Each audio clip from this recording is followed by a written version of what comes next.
dengan hidayah itulah dia berbuat adil. Yang dimaksud ini adalah umatnya Nabi Muhammad sallallahu alaihi wasallam. Jadi istimewa umatnya Nabi Muhammad. Kalau umat-umat terdahulu bermaksiat kepada Allah, langsung dikirimkan azab dan mereka langsung bisa bersih habis. Umatnya Nabi Nuh, ya, umatnya Nabi Lut, umatnya Nabi Syuaib, kaum Madian, umatnya Nabi Lut, kaum Sodom, Fir'aun, itu kan dihancurkan semua. Tapi khusus umatnya Nabi Muhammad, seperti yang dijelaskan di dalam ayat berikutnya, walladzina kadzdzabu biayatina, dan orang-orang yang mendustakan ayat-ayat kami, sanastadrijuhum, kami akan berikan siksa kepada mereka secara berangsur-angsur, min haitsu, dari arah la ya'lamuna, yang tidak mereka ketahui. Jadi adab itu tidak datang serta-merta, tapi adab itu akan didatangkan oleh Allah secara berangsur-angsur. Karena Rasulullah di Masjid Istijabah itu berdoa kepada Allah 3 perkara. Yang pertama, ya Allah, jangan engkau hancurkan umat Islam ini luluh lantah habis dari muka bumi karena mereka bermaksiat kepada Allah. Itu dikabulkan oleh Allah.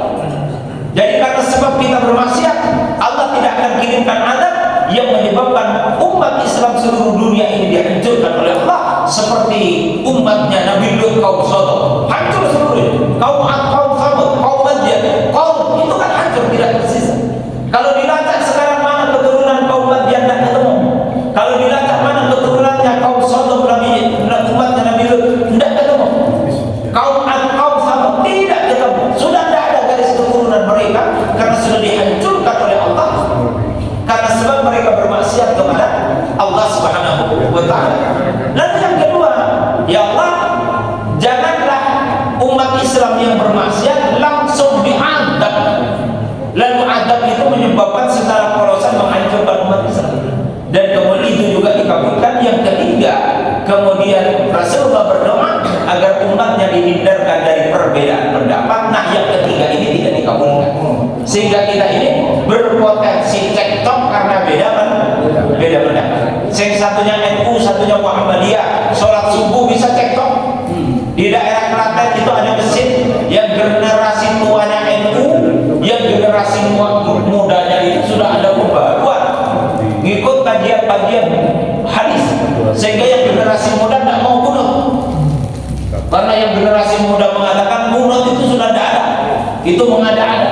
Yang generasi tua tidak, ini yang leluhur ngajarkan harus pakai kunut. Sehingga setiap kali sholat subuh, anak muda selalu pengen mengambil start untuk jadi imam. Tapi sampai yang tua kalah, karena yang tua selalu datang lebih dulu, duduk di belakang. Lah yang muda kan biasa toh. Nah, dia biasanya bangun-bangun dengan adzan. Kalau yang tua-tua duluan datang, sehingga otomatis ketika waktu subuh selalu yang generasi muda kalah, yang jadi imam generasi tua. Nah, kalau generasi tua yang jadi imam selalu baca kunut. Bagi anak-anak muda itu mengada-ada dalam ibadah, itu khawatir nanti sholatnya tidak sempurna. Akhirnya apa yang terjadi? Maka anak muda bersepakat untuk sholat subuh di lantai 2. Coba bayangkan, yang tua-tua di bawah, yang muda-muda di atas. Yang di bawah pada balin, amin. Yang di atas walau bolin, amin. Suara keras, anak-anak muda. Bayangkan dalam satu masjid. Bahkan Nabi menyampaikan kalau di dalam satu masjid ada 2 imam ditegakkan 2 salat, maka hendaklah disingkirkan satu imamnya untuk tetap berpegang hanya kepada satu imam sih. Bapak Ibu sekalian yang dimuliakan Allah SWT, untuk kemudian ada yang menengahi, orang sepuh menengahi. Terus akhirnya apa? Komprominya digilir. Kalau hari ini yang muda, besok yang tua. Akhirnya yang tua mau, yang muda juga mau. Akhirnya digilir. Wallahu a'lam bishawab. Kalau Mbak Jamal dulu di Assalam, ketika masuk rakaat yang kedua, bangkit dari rukuk, beliau lama. Ketika kita tanya, kenapa Ustaz berdiri i'tidalnya ketika rakaat kedua lama? Kata beliau, khawatir di antara santri ini ada yang mengamalkan kunut, sehingga bagi yang mau berkunut masih ada kesempatan, karena berdiri i'tidal rakaat yang keduanya itu dibuat lama. Berarti imamnya pengertian, makmumnya ternyata ada yang NU. Dan di sini kira-kira ada yang NU enggak yang mengamalkan kunut? Nah, kalau yang NU, ya nanti imamnya ketika rakaat kedua bangkit dari rukuk, berdiri i'tidalnya ya agak lama sedikit, ngasih Kasih kesempatan makmumnya yang mau baca kunut. Itu jalan tengah dalam rangka kita ini tidak memperuncing apa? Memperuncing konflik di antara kita. Ya, karena masing-masing punya marji kepada imam madhab. Kata Imam Ibnu Taimiyah di dalam kitabnya Raf'ul Malam an A'immatil A'lam, perbedaan pendapat jangan sampai menyebabkan munculnya cacian kepada para ulama, orang-orang yang alim. Jangan sampai memunculkan cacian, tapi dicarilah jalan kompromi. Bapak Ibu sekalian yang dimuliakan Allah Subhanahu wa taala. Nah, oleh karena itu maka orang umatnya Nabi Muhammad itu pada hakikatnya umat yang mendapatkan hidayah yang benar. Tapi kalau di antara umatnya Nabi Muhammad dia mendustakan ayat-ayat Allah, tidaklah Allah akan kirimkan adab secara langsung, tetapi adab itu akan dikirimkan berangsur-angsur. Maka kita ini harus mengerti betul, kalau perbuatan kita tidak benar, perbuatan kita melampaui ikhtiar umum pada umumnya orang, maka kita harus waspada. Kalau pada transaksi pertama lancar, transaksi kedua lancar, ketiga lancar, lah kok lancar terus, khawatir transaksi yang ketiga kemudian dia mengalami kebangkrutan. Ada teman saya, dia pemuda terbaik nasional, mendapatkan hadiah dari pemerintah Indonesia cukup besar. Dia buatlah biro travel umroh. Karena dia pemuda hafid Quran, dia pemuda teladan nasional, sampai menjadi duta anak muda nasional, sehingga dia di kampungnya banyak dipercaya oleh orang. Sehingga ketika buat travel dia gampang sekali cari jamaah.